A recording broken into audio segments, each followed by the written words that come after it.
अस्सलामुअलैकुम viewers, I hope you are all doing well and welcome to Bright Mind Academy once again. आज हम 9th class biology का chapter number 3 का topic endoplasmic reticulum और Golgi apparatus को study करेंगे। इनको हम तफसील से देखेंगे। फर्स्ट हमारे पास क्या है एंडोप्लाज्मिक रेटिक्यूलम। एंडोप्लाज्मिक रेटिक्यूलम है क्या? इट इज़ द नेटवर्क, ये नेटवर्क है of membrane bounded channels, membrane bounded channels की तरह जो कि प्रेजेंट है throughout the cytoplasm, cytoplasm में of eukaryotic cell. Eukaryotic cell में जो क्या होता है साइटोप्लाज्म होता है। मैंने आप लोगों को लास्ट लेक्चर में भी, उससे पहले वाले लेक्चर में भी बताया था कि साइटोप्लाज्म क्या होता है, एक फ्लूइड लाइक सब्सटेंस होता है जो कि तमाम सेल में पाया जाता है। ठीक है, उस जो सब्सटेंस होता है फ्लूइड लाइक, जेली लाइक, उसमें क्या होता है कि तमाम ऑर्गेनेली पाई जाती हैं, वहाँ पर अपना वो क्या करती है फंक्शन परफॉर्म करती हैं।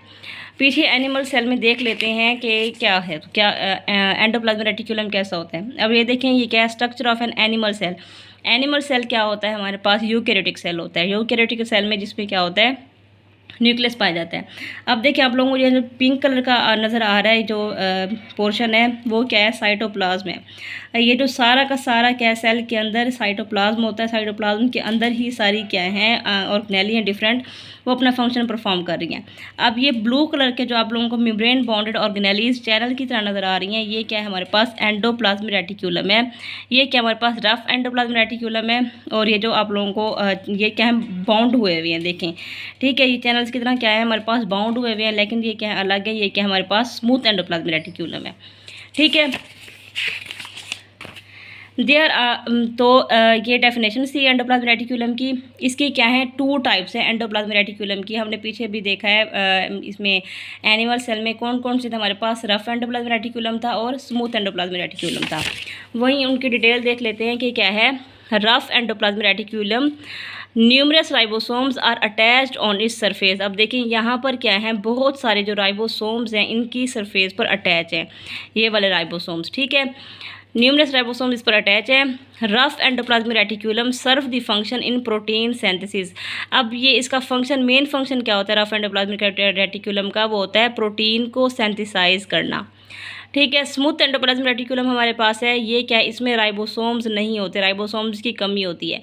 रफ एंडोप्लाज्मिक रेटिक्यूलम में राइबोसोम्स अटैच होते हैं, लेकिन स्मूथ एंडोप्लाज्मिक राइबोसोम्स की कमी होती है। It is involve in lipid metabolism, ये लिपिड मेटाबॉलिज्म में इन्वॉल्व होते हैं और ट्रांसपोर्ट करते हैं मटेरियल को एक जगह से दूसरी जगह सेल के अंदर। ठीक है, लिपिड मेटाबॉलिज्म में इन्वॉल्व होंगे और सेल को क्या करेंगे, सेल के अंदर मटेरियल को ट्रांसपोर्ट करेंगे एक जगह से दूसरी जगह। It also detoxify the harmful chemical that have entered in the cell. अब ये क्या करेंगे, हार्मफुल केमिकल से भी सेल को बचाएंगे, उनको डिटॉक्सिफाई कर देंगे, ख़त्म कर देंगे, उनसे लड़ेंगे। In muscle cells the smooth endoplasmic reticulum are also involve in the contraction process.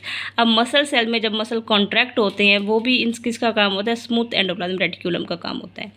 ठीक है, शॉर्ट समरी हमारे पास क्या है कि ये एक मेम्ब्रेन बाउंडेड चैनल्स होते हैं। इसकी टू टाइप्स होती हैं हमारे पास, रफ एंडोप्लाज्मिक रेटिक्यूलम है, स्मूथ एंडोप्लाज्मिक रेटिक्यूलम है। रफ एंडोप्लाज्मिक रेटिक्यूलम किस में इन्वॉल्व होगा, प्रोटीन सिंथेसिस में इन्वॉल्व होगा और इसमें राइबोसोम्स अटैच होंगे। लेकिन जो स्मूथ एंडोप्लाज्मिक रेटिक्यूलम होता है इसमें राइबोसोम्स की कमी होगी। इनका काम क्या होगा, लिपिड मेटाबॉलिज्म में इन्वॉल्व होंगे और ये मटेरियल को ट्रांसपोर्ट करेंगे। इसके अलावा ये जो हार्मफुल केमिकल्स आती हैं उसको ख़त्म करेंगे और मसल्स के अंदर कॉन्ट्रैक्शन इसमें प्रोसेस में इन्वॉल्व होंगे।